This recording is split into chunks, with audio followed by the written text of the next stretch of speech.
Ce matin,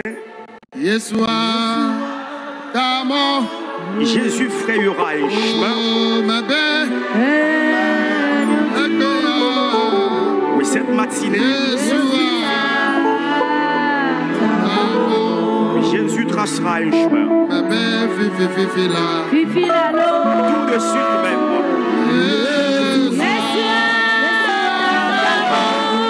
Jésus tracera un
Par la grâce de Dieu, j'ai commencé par rendre ce ministère ici. Il y a 22 ans de cela déjà. Et nous sommes dans la 23e année. Écoutez-moi attentivement. Oh, alléluia. Amen. Alléluia. Disons Amen. Autrefois, lorsque ces malades sont amenés, n'ayant pas d'ouvriers à l'époque,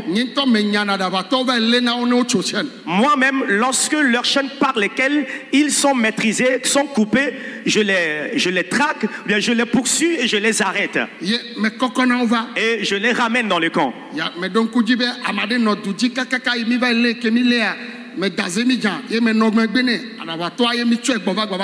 Alors, je me rappelle, il y a un qui a coupé la chaîne, il est parti. Lorsqu'on l'a arrêté, moi-même, j'étais derrière lui. On en cherchait une moto. Il est monté sur la moto, j'étais derrière lui jusqu'à ce qu'on ne l'amène dans le camp ici.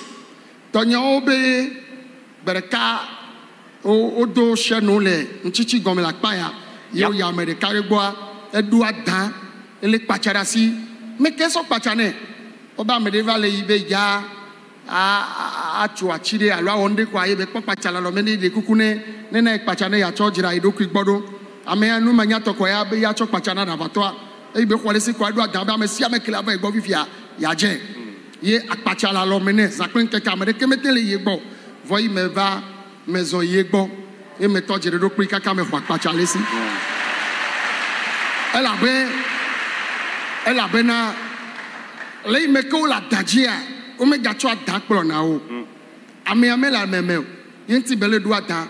Gado mea, mi na be mi avec do bedado ta, ola no jum, ano yon konye, ano da pas de tanye. Gilado la no de kukunam, konye mu on ne vedeo. Ne la même matin yon konye la zumo. Elle a be mu nyabe, mu jade ameae, vo amele donogbo. No son dudu ne zua, elle a fait domenao. No be jira igbodo ne da fare tawa ela no via domena ame ala meme o va le gbo ame am la meme o vo mi o ya mi le biji do ame akele shan me de kukuna mi alo ame akele hovia me ne le doku me a mazuo ne le doku me a ma yonko wa gbonya barade de nti o honya ma o kata na cho kongbe mi lo ame o alebe do yi mi le wa kaka me o be nku me ne ko a maula wo nwena mi a cho. Amen. Alors, je me rappelle, entre-temps, les miens m'ont dit qu'il y a un déprimé mental derrière ici qui a été enchaîné. Et là, quelqu'un de passage était muni d'un coupe-coupe. Et le malade mental lui disait de lui donner cette machette et il va s'entretenir, bien il va mettre au propre là où il est. La personne aussi lui a donné cette machette et la machette étant prise, la rage est venue. Il a commencé par dire quiconque oserait l'aborder, s'approcher de lui, il va le mettre en morceaux. Et là tous ont peur de lui, personne ne pouvait plus l'aborder. Et là je suis informé, je suis venu, je l'ai abordé doucement, on a commencé par causer jusqu'à ce que le coupe-coupe ne soit arraché. Pourquoi? Parce que lui il est déjà violent, il est déjà animé de la colère, de la fureur. Tu ne dois plus l'aborder avec fureur, sinon il ne va que s'enflammer. Doucement, je l'ai aidé à se temporiser, à se tranquilliser. Il y a certains qui sont des gardes de malades, lorsqu'ils apportent à leurs malades à manger, ils les insultent. Et quand on t'insulte, tu te mets en colère. Ou tu viens mettre au propre chez lui, il t'insulte, tu te mets en colère. Tu ne dois pas te mettre en colère. Parce que s'il était normal, tu ne seras pas son garde ici. Et tu ne serais pas en train de le servir, tu ne serais pas à son petit soin. Moi-même, des fois, quand j'y vais pour intercéder en leur faveur, il y a beaucoup d'entre eux qui m'insultent. Je ne le considère pas mal parce qu'ils ne sont pas en possession de tout leur sang. Je suis là pour les aider à revenir en eux-mêmes. Et pour vous qui êtes les gardes de ces personnes-là, soyez tranquilles, ne vous énervez pas. Ce que vous êtes en train de faire comme bonne œuvre, jusqu'à ce que ces personnes ne recouvrent leur complète guérison, bien aimés, soyez rassurés, le Seigneur s'occupera aussi de votre cas. Tout ce que vous êtes en train de rechercher, vous l'aurez de la part du Seigneur pour la gloire de son nom.